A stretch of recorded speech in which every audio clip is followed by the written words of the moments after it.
ya kan? Jadi sistem yang ada harus terus di-upgrade mengikuti perkembangan teknologi yang baru. Dan implementasinya sangatlah banyak. Contohnya zaman dulu orang bayar pajak harus datang ke kantor Samsat. Nah, sekarang cukup lewat aplikasi, cukup lewat mungkin ada gerai-gerai. Kalau sekarang dengan perkembangan teknologi dan digitalisasi, ini kan data-data itu terintegrasi. Satu, memangkas waktu.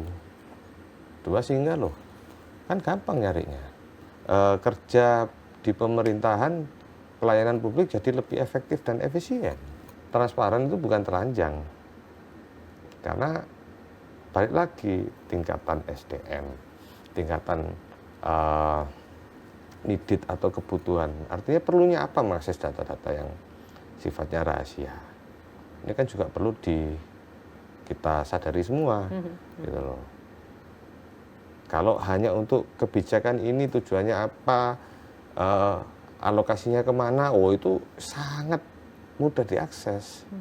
Dan itu data publik. Visi atau cita-cita 5-10 tahun ke depan. Itu Jawa Timur, pemerintah Provinsi Jawa Timur itu punya satu sistem yang terintegrasi. Ketika punya satu sistem yang terintegrasi, maka otomatis pelayanan publik ini akan semakin baik. Dalam segi apa? Segi waktu, kemudahan. Gitu. Kalau pelayanan publik baik, maka masyarakat bisa melanjutkan kegiatan sehari-harinya dengan jauh lebih efektif lagi.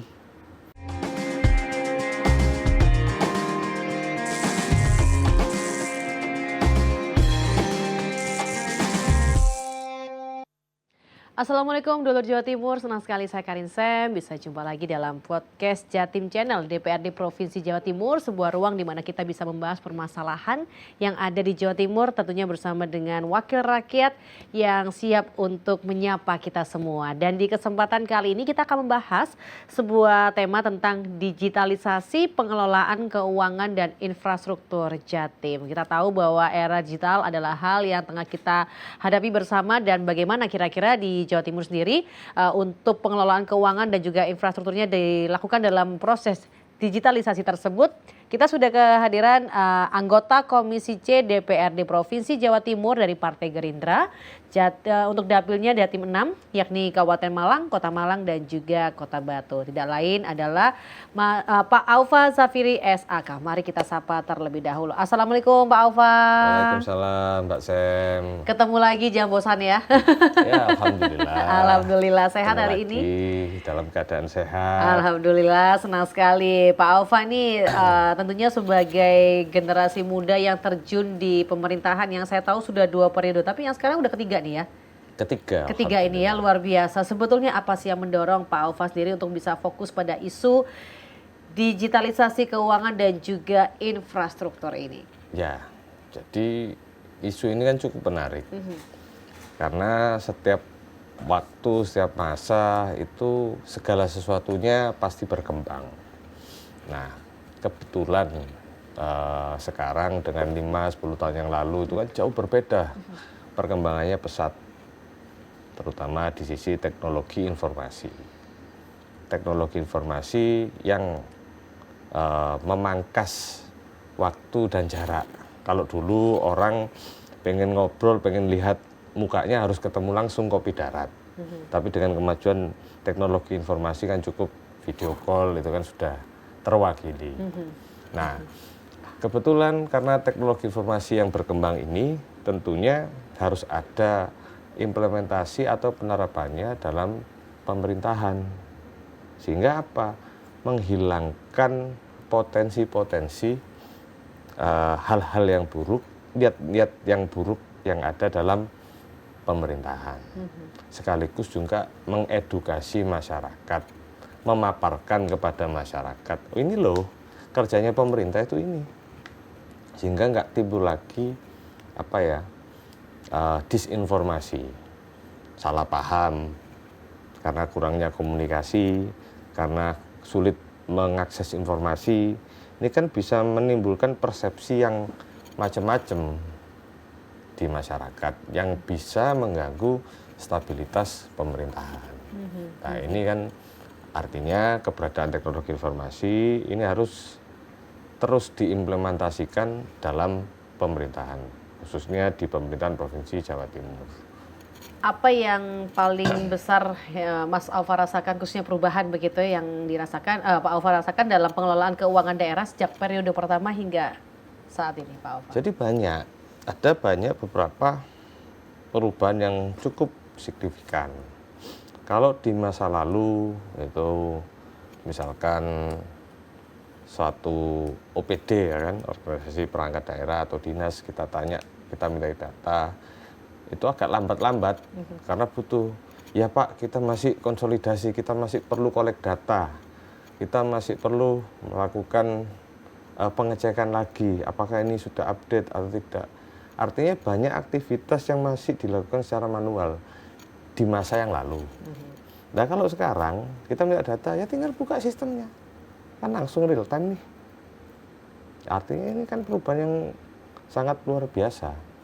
Ketika kita bisa mengakses data dengan cepat, maka kita bisa menghasilkan keputusan secara cepat. Karena kalau penyediaan data ini lambat-lambat, akhirnya pengambilan keputusan ini kan tidak relevan. Ini data 2 minggu yang lalu disajikan sekarang. Artinya ketika mengambil keputusan ya bisa nggak tepat sasaran, bisa nggak relevan. Itu perbedaan yang cukup signifikan sih. Bicara soal digitalisasi keuangan ini sebetulnya gambarannya tuh kayak apa gitu Pak Alfa? Jadi yang ngomong tentang digitalisasi, kalau dulu itu transaksi keuangan, pencatatan keuangan banyak dilakukan manual, ya kan. Kita kembali ke zaman dulu lah, jadul, waktu komputer nggak ada, mungkin masih ditulis tangan atau mesin ketik, kemudian beralih, ada komputer memudahkan, itu kan beralih kepada manual ke digital. Lalu yang dimaksud di era sekarang ini adanya sistem terintegrasi yang bisa memonitor kebijakan dan APBD itu kan produk kebijakan ya, secara real time, gitu, yang bisa diakses oleh seluruh lapisan masyarakat tanpa terkecuali, gitu. Nah, pengalaman Pak Alfa sendiri pada periode sebelumnya begitu ya, membaca tantangan digitalisasi di sektor publik ini bagaimana? Ya, kalau tantangannya, maka tantangannya sekarang pemerintah itu harus perbanyak literasi digital. Perbanyak literasi digital maksudnya apa? Harus selalu update tentang perkembangan teknologi terbaru. Kemudian apakah update aja cukup? Tidak, ya harus segera diimplementasikan kalau itu dirasa baik, gitu loh. Artinya harus ada sistem development, ya kan? Jadi sistem yang ada harus terus diupgrade mengikuti perkembangan teknologi yang baru. Dan implementasinya sangatlah banyak. Contohnya zaman dulu orang bayar pajak harus datang ke kantor Samsat. Nah, sekarang cukup lewat aplikasi, cukup lewat mungkin ada gerai-gerai Indomaret, Alfamart dan sebagainya, Alfamidi dan sebagainya, itu bisa. Dulu yang harus antri ya mungkin cukup di rumah pakai HP, itu sudah bisa bayar pajak. Memudahkan ya? Memudahkan, sangat memudahkan.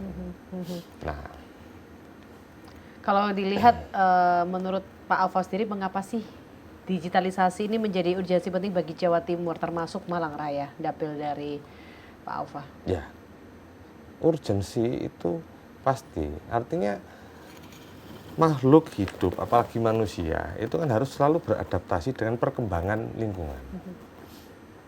Ya, sekarang Gen Z, anak-anak generasi sekarang sangat akrab, sudah biasa menggunakan HP, memanfaatkan internet, sangat luar biasa literasi digitalnya. Kok pemerintah yang menjadi payung atau yang mengayomi masyarakat tidak ikut mengupgrade diri, mengimplementasikan itu, kan ya akhirnya apa ya, ada gap yang kurang baik tentunya, gitu loh. Artinya ujung-ujungnya nanti pasti masyarakat akan meragukan loh, pemerintah ini piye toh, pemerintah ini bagaimana, Kok nggak update gitu kok nggak mungkin ya. update, wong anak SD, anak SMP aja sangat tahu, gitu, melek teknologi, banyak literasi digital, kok para pejabat, para ASN, para birokrat ini nggak melek itu dan nggak mengimplementasikan itu. Ini sangat keliru gitu loh. Makanya sangat urgent ini. Gitu. Tapi kalau bicara soal keuangan Jawa Timur dengan adanya digitalisasi maka kan bisa lebih transparan begitu, bisa diakses oleh seluruh masyarakat Jawa Timur. Ya pasti gitu loh. Kan perkembangan ini ada prosesnya. Kalau zaman dulu mau melihat data, meminta data apa yang dalam tanda kutip itu data publik ya, harus datang ke dinas terkait. Pak, coba saya minta ini. Bentar Pak, saya carikan di arsip lah. Saya carikan mungkin di komputer dulu. Kalau sekarang dengan perkembangan teknologi dan digitalisasi, ini kan data-data itu terintegrasi. Satu, memangkas waktu. Dua, sehingga loh, kan gampang nyarinya. Kerja di pemerintahan, pelayanan publik jadi lebih efektif dan efisien. Gitu. Apalagi sekarang ada ini ya, Komisi Informasi Publik. Ya itu kan salah satu yang mendukung gitu. Artinya sebuah organisasi atau instansi itu punya tujuan masing-masing gitu. KKIP itu juga mendukung itu. Jadi hal-hal yang bersifat informasi publik kan kenapa nggak boleh di-share? Ya nggak ada masalah sih selama itu sifatnya nggak rahasia negara, nggak membahayakan negara, nggak membahayakan pemerintahan. Why not? Masa masyarakat nggak boleh tahu? Itu aja. Nah, kalau transparansi keuangan di Jawa Timur saat ini bagaimana? Ya, alhamdulillah dari tahun ke tahun, dari periode ke periode selalu mengalami perubahan ke arah yang positif. Jadi contoh sistem penganggaran. Yang dimaksud transparansi itu yang paling sensitif kan ketika bicara tentang uang, tentang anggaran. Apakah uang ini yang sumbernya dari pajak yang dibayar oleh masyarakat Jawa Timur dipergunakan dengan baik untuk pembangunan di Provinsi Jawa Timur? Kan masyarakat boleh, berhak dong. Masyarakat sudah bayar pajak, masyarakat ingin tahu bagaimana pajak atau uang yang dibayarkan oleh masyarakat ke pemerintah Provinsi Jawa Timur ini digunakan. Masyarakat bisa lihat kok proses penganggarannya seperti apa. Gitu. Sekarang di masing-masing Pemda, Pemprov, Pemkab, Pemkot, bahkan pemerintah desa, itu kan ada namanya SIPD, Sistem Informasi Pemerintah Daerah. Isinya apa? Ya di situ ada proses semua, terlihat jelas proses penganggarannya seperti apa, usulan-usulannya apa, lalu yang disetujui apa. Bahkan ini manfaatnya banyak. SIPD ini di bawah Kemendagri, tujuannya apa? Memantau penggunaan dan proses pembentukan APBD, proses perencanaan APBD, proses pelaksanaan APBD, dan bahkan bisa dihitung nanti dampak dari APBD tersebut kepada pengembangan tingkat kesejahteraan masyarakat di daerahnya masing-masing. Kalau kita ya masyarakat Jawa Timur tentunya.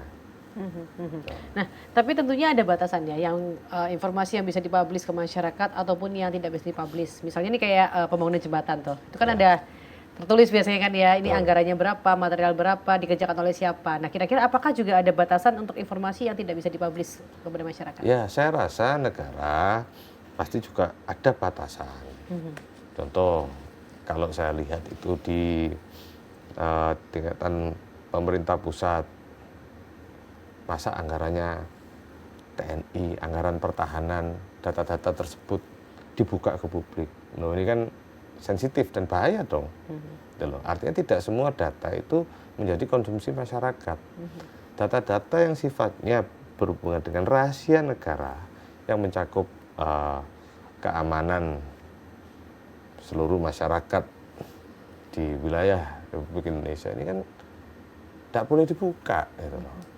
Karena ketika dibuka, ya kalau masyarakat yang lihat, kalau negara lain atau pihak-pihak yang tidak bertanggung jawab kan jadi konyol, gitu loh. Memang ada batasan, ada ruang-ruang yang cukup oleh para pemangku kebijakan yang tahu.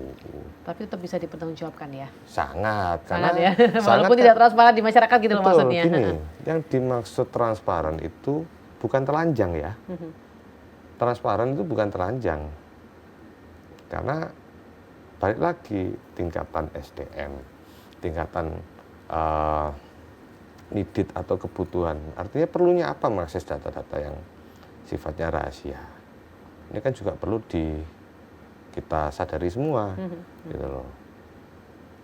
Kalau hanya untuk kebijakan ini tujuannya apa, alokasinya kemana, itu sangat mudah diakses. Dan itu data publik.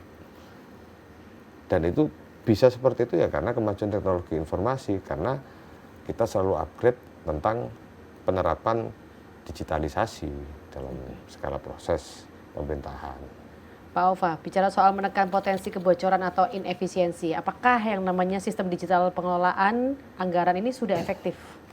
Ya, kalau dibilang efektif, pastinya kami berusaha seefektif mungkin.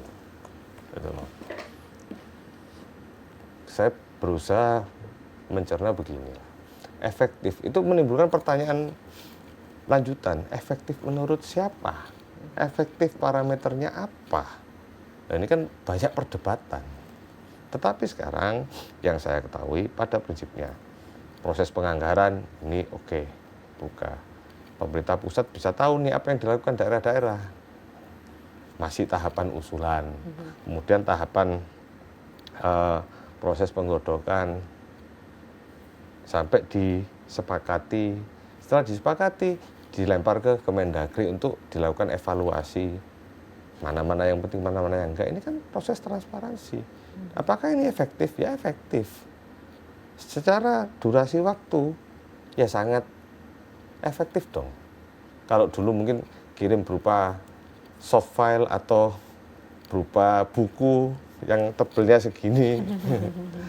Nah sekarang step by step proses pembentukan APBD ini bisa dilihat, sehingga ya sangat efektif dalam sisi waktu.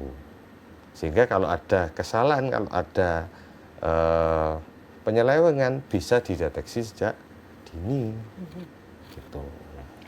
Setiap perubahan pasti akan ada tantangan, betul ya? Nah, betul. ketika bicara soal integrasi sistem keuangan antara provinsi dan juga kabupaten kota, khususnya Malang Raya, ini apa yang menjadi tantangan terbesar untuk hal tersebut?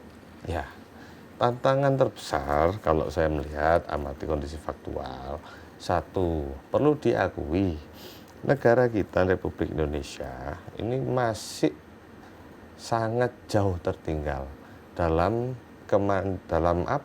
kemandirian terkait fasilitas atau aset-aset digitalisasi. Jadi kita masih kurang. Apa contohnya? Nih, banyak daerah-daerah yang sampai pedalaman yang masih belum terjangkau internet. Itu. Belum lagi internetnya ada, ternyata servernya belum mampu secanggih kayak servernya Google, servernya Facebook, gitu. Nah, kita masih banyak perlu investasi di sisi itu. Infrastruktur teknologi informasi ya harus diakui kita masih belum maksimal dan bisa dikatakan sedikit tertinggal dibandingkan negara-negara maju. Walaupun negara-negara maju, negara-negara di Eropa wilayahnya sangatlah kecil gitu. Kita ini wilayahnya terlalu luas dan kos untuk membangun infrastruktur di bidang IT itu ya sangat mahal, kita tahu gitu. Tapi anak bangsa kita mumpuni ya untuk membangun sistem itu ya. Kalau anak bangsa kita sangat mumpuni, banyak orang cerdas. Di Silicon Valley kantornya Google itu, ya ada kok anak-anak dari negara kita gitu. Bahkan kalau kita ikuti perkembangan di dunia maya gitu, hacker-hacker terhebat itu jangan salah dari Malang. The best hacker in the world itu mayoritas dari Malang. Wow. Nah, jadi anak bangsa kita ini sangat mampu gitu. Cuma belum mendapat kesempatan atau apatis terhadap pemerintahan. Perlu juga dilatih kebangsaan mereka ya. Maksudnya kayak apa, jiwa kebangsaannya perlu ditumbuhkan lagi mungkin ya untuk hal itu. Ya memang pendidikan ya, dasarnya pendidikan kita itu masih kalah jauh gitu loh. Contoh orang Jepang dari kecil dilatih tertib, maka tanpa diminta pasti antri. Dari kecil dilatih kalau barang bukan miliknya jangan diambil, maka orang Jepang kalau barangnya ketinggalan di kereta, Aman. handphonenya atau dompetnya ketinggalan di mana saja, nggak khawatir. Kenapa? Ya mereka tahu pasti akan kembali dengan selamat. Nah gitu. Beda kalau di sini. Beda kan ya. kalau di sini, artinya kita butuh pendidikan yang melatih hal-hal untuk tertib itu sejak dini. Termasuk muaranya apa? Melatih untuk cinta tanah air. Gitu. Karena sistem pendidikan kita kan sudah jauh bergeser nih. Dulu ada P4 ya kalau zaman kita kecil ya. Itu sekarang udah enggak ada. PMP kalau zaman saya atau sekarang ya mulai berkurang. Artinya ada nilai-nilai yang bergeser. Termasuk nilai-nilai kecintaan kepada tanah air gitu. Kayak harus diusulkan supaya lebih digalakkan lagi mungkin ya Pak ya. Ya harus sih. Harus. Dan itu butuh latihan. Harus dilatih. Gitu.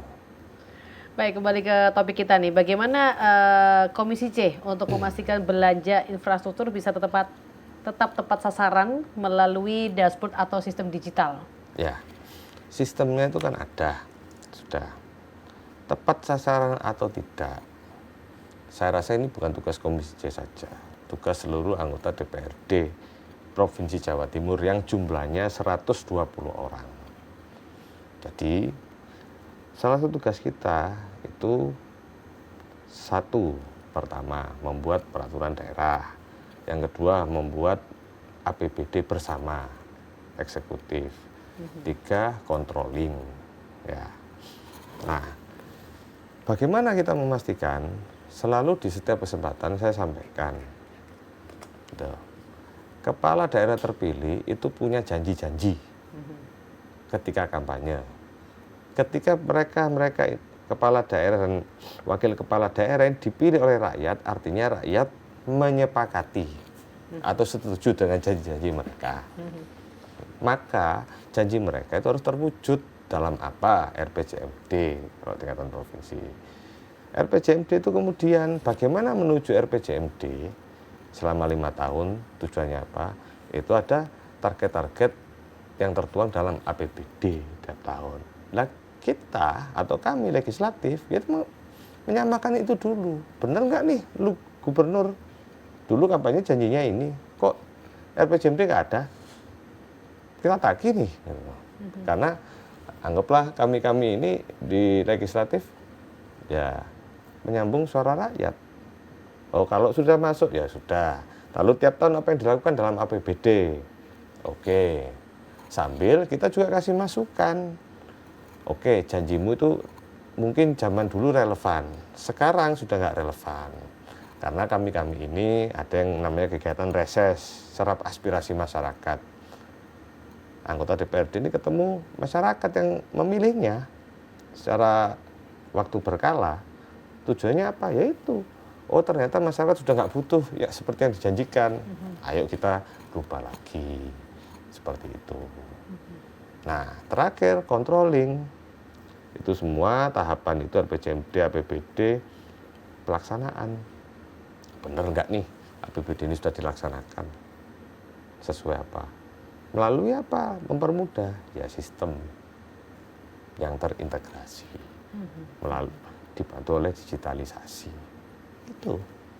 Semakin menarik, tapi kita break sejenak, kita minum dulu. Pak Alfa, silakan. Oke, kita masih podcast Jatim Channel DPRD Provinsi Jawa Timur bersama dengan Pak Alfa Zafiri, SAK, anggota Komisi C DPRD Provinsi Jawa Timur dari fraksi Partai Gerindra Dapil Jatim 6 meliputi Kabupaten Malang, Kota Malang dan juga Kota Batu.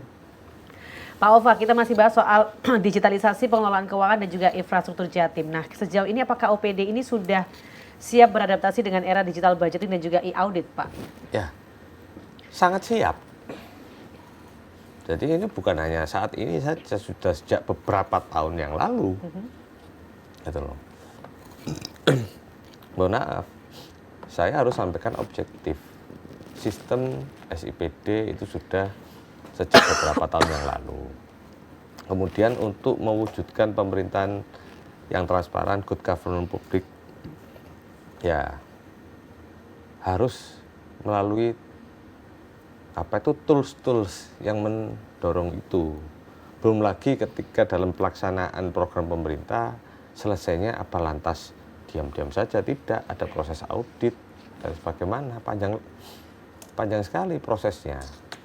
Dan itu terbantu dengan kemajuan teknologi informasi. Gitu.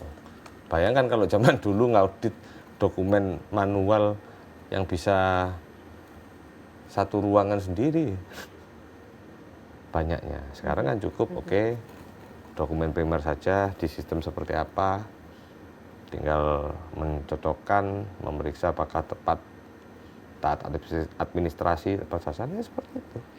Jadi OPD ini ya kita harus akui secara objektif sangat siap. Karena nggak hanya sekarang, ini sudah dimulai beberapa tahun yang lalu.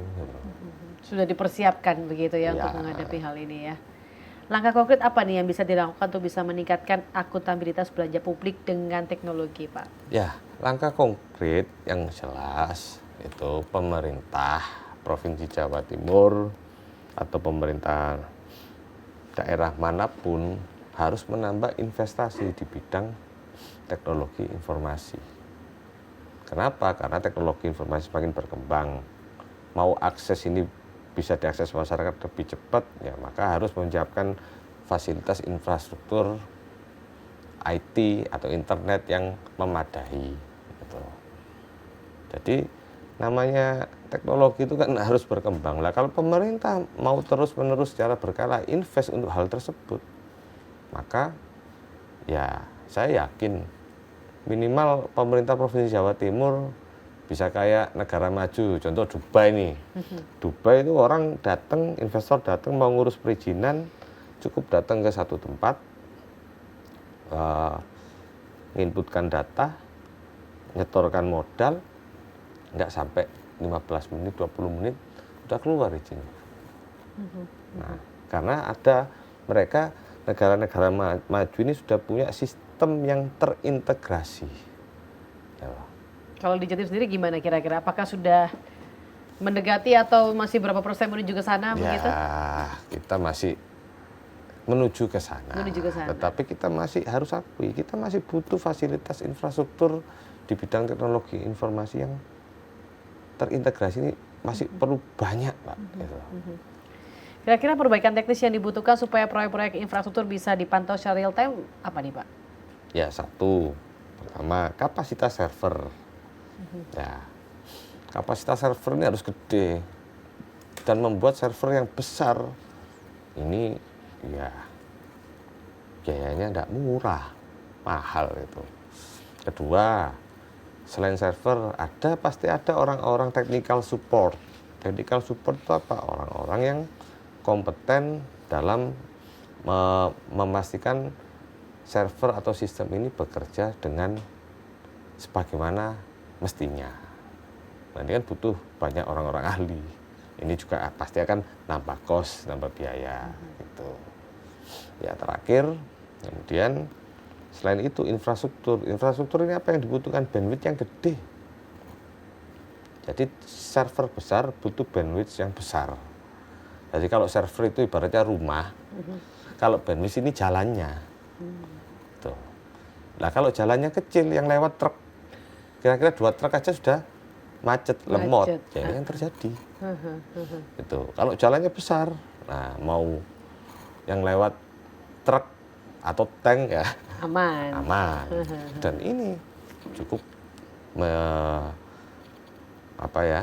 cukup menyita banyak biaya. Gitu. Tapi Gitu. memungkinkan untuk dilakukan di Jawa Timur? Ya sangat memungkinkan itu. Karena ya kita paham dalam membuat kebijakan, membuat APBD itu ada skala prioritas. Ya bisa kita mau langsung membenahi itu, tapi ada sektor lain yang terabaikan. Sedangkan masyarakat kita ini banyak yang sekolah masih butuh sentuhan, banyak sekolah yang rusak, banyak sistem pelayanan kesehatan yang kurang memadai. Jadi kita kan nggak boleh dong terlalu egois seperti itu, memaksakan infrastruktur digital berbasis teknologi informasi itu. Pasti ada sektor lain yang terbengkalai nantinya.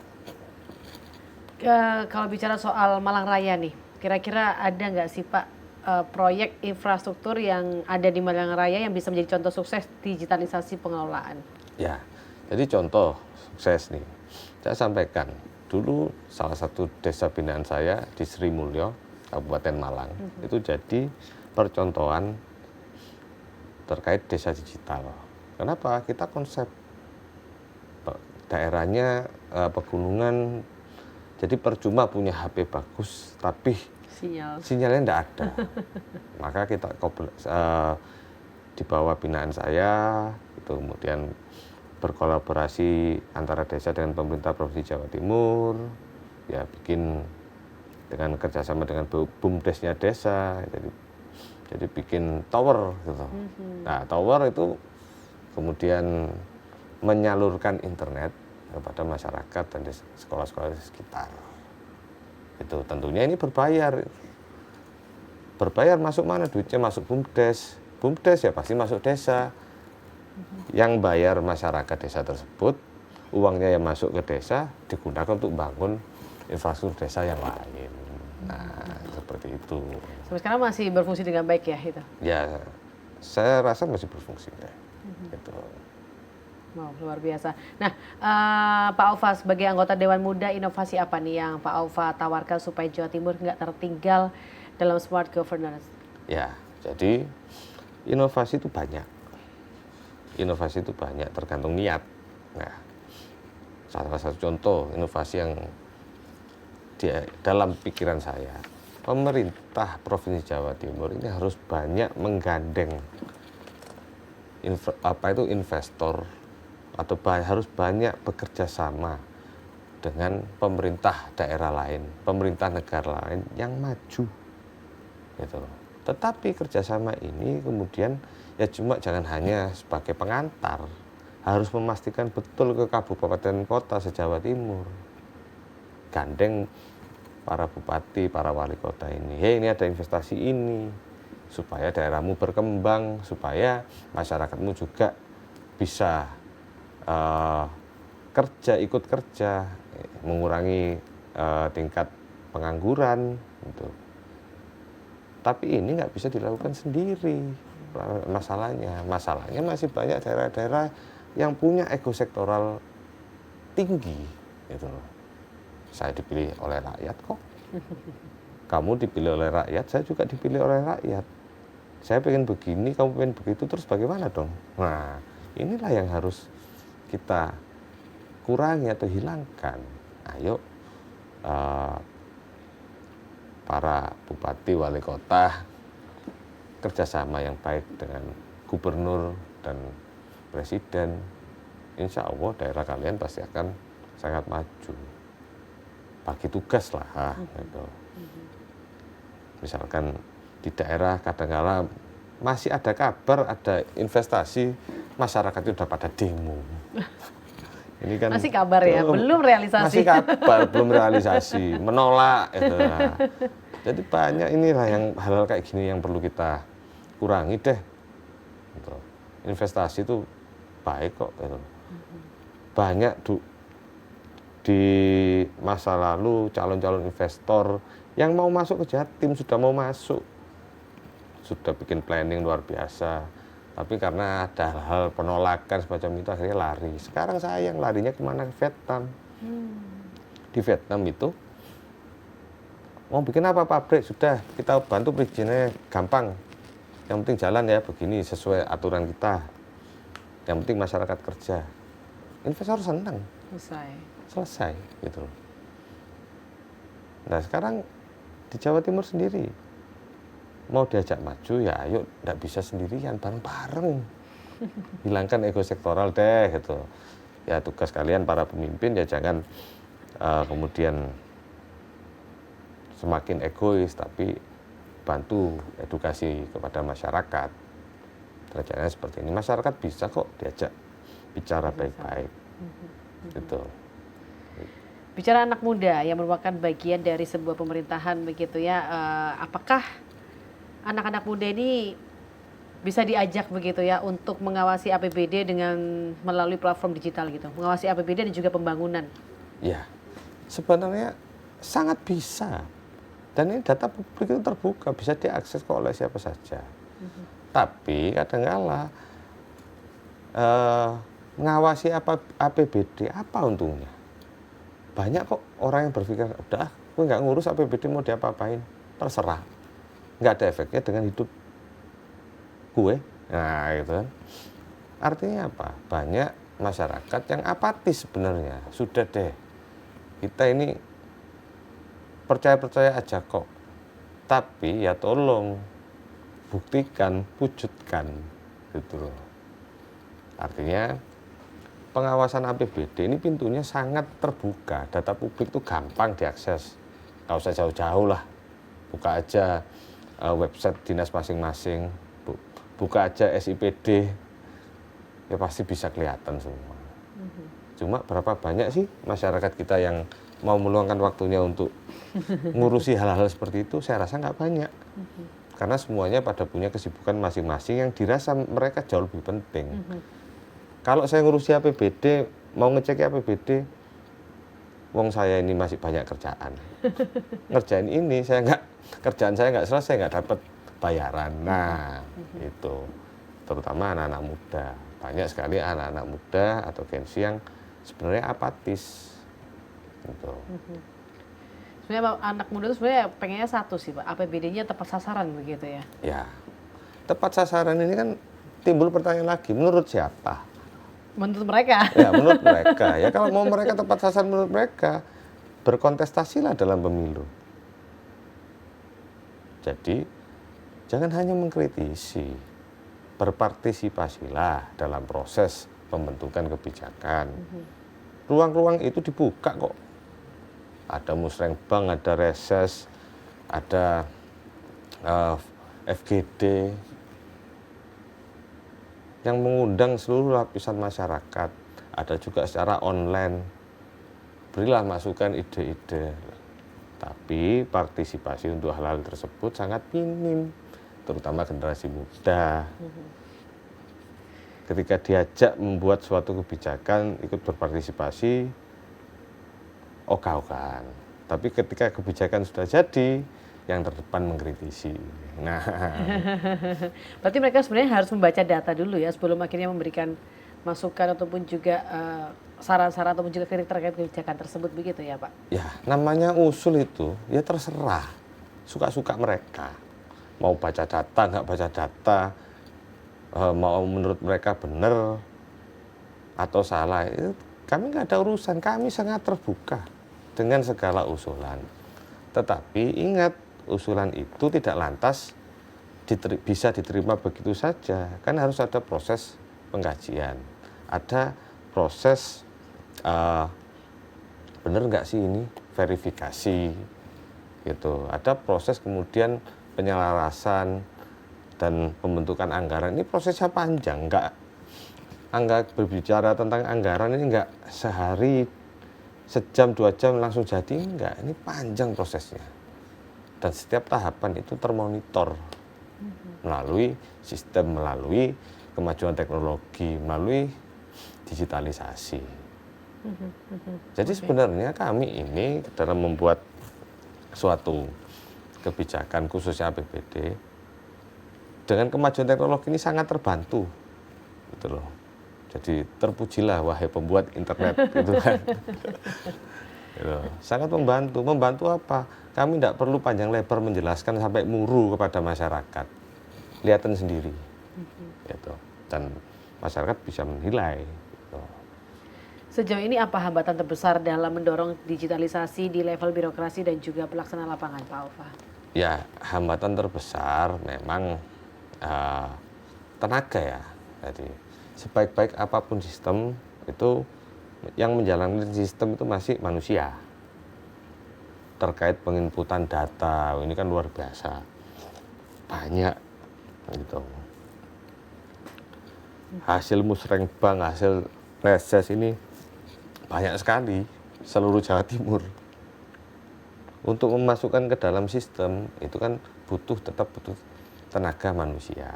Nah ini kita perlu tenaga yang capable, artinya SDM yang memadai, supaya tidak salah input ya salah semua prosesnya, kan betul, gitu. Betul. Apakah ada regulasi atau perda yang perlu diperbarui nih Pak, supaya transformasi digital bisa berjalan lebih cepat, Pak Alfa? Ya, kalau perda saat ini rasanya belum perlu amat, gitu. Karena bikin perda itu ada perda yang substansial, yang menyangkut hajat hidup orang banyak, itu pasti perlu kita utamakan. Tapi kalau yang sifatnya seperti ini, ya saya rasa belum perlu, karena kok informasi publik bisa diakses kapanpun, ngapain diatur? Masa diatur yang boleh mengakses adalah anak usia, nah kan nggak perlu itu. Silakan, sudah terbuka. Gitu. Berarti tidak perlu ya untuk perda-perda untuk mengatur hal tersebut begitu ya kira-kira? Semakin banyak peraturan itu berarti kan semakin menimbulkan dugaan. Betul. Transparansinya kemana nih? Ada apa ini? Gitu. Sudah berjalan dengan baik, sudah transparan. Iya. Nggak perlu diatur-atur lagi. Gitu. Apa nih yang menjadi visi dari Pak Alfa untuk Jawa Timur 5-10 tahun ke depan ketika seluruh pengelolaan keuangan dan juga infrastruktur yang ada sudah terintegrasi digital? Ya, visi atau cita-cita 5-10 tahun ke depan itu Jawa Timur, pemerintah Provinsi Jawa Timur itu punya satu sistem yang terintegrasi. Ketika punya satu sistem yang terintegrasi, maka otomatis pelayanan publik ini akan semakin baik. Dalam segi apa? Segi waktu, kemudahan. Gitu. Kalau pelayanan publik baik, maka masyarakat bisa melanjutkan kegiatan sehari-harinya dengan jauh lebih efektif lagi. Kalau dulu misalkan mau ngurus-ngurus ini harus cuti, lah ini nggak perlu cuti, cukup dari kantor saja kan sudah terintegrasi dengan baik, gitu. Dan sistem yang terintegrasi dengan baik ini akan mempersempit tindakan-tindakan penyalahgunaan kewenangan. Jadi kalau sistemnya baik, kemudian terintegrasi, maka kesempatan untuk melakukan perbuatan-perbuatan melawan hukum ini atau penyalahgunaan kewenangan dalam menjalankan fungsi pemerintahan ini semakin berkurang. Celahnya nggak ada, gitu bisa jadi begitu ya. Baik, semoga visi misi ini juga bisa menjadi harapan kita semua dan bisa terlaksana begitu ya, karena semakin terintegrasi otomatis semuanya akan terpusat dan membuat kita pun bisa menjadi semakin transparan begitu ya, dan menjadikan negara kita menjadi semakin maju. Luar biasa Pak Alfa Safiri SHK, anggota Komisi DPRD Provinsi Jawa Timur, terima kasih banyak untuk waktunya. Tentunya terima kasih Mbak Sen. Terus mengawal suara rakyat begitu ya, di mana beliau dari fraksi Partai Gerindra, Dapil Jatim 6 meliputi Kabupaten Malang, Kota Malang dan juga Kota Batu. Sekali lagi terima kasih banyak waktunya. Sehat selalu, kawal terus suara rakyat. Amin, terima kasih.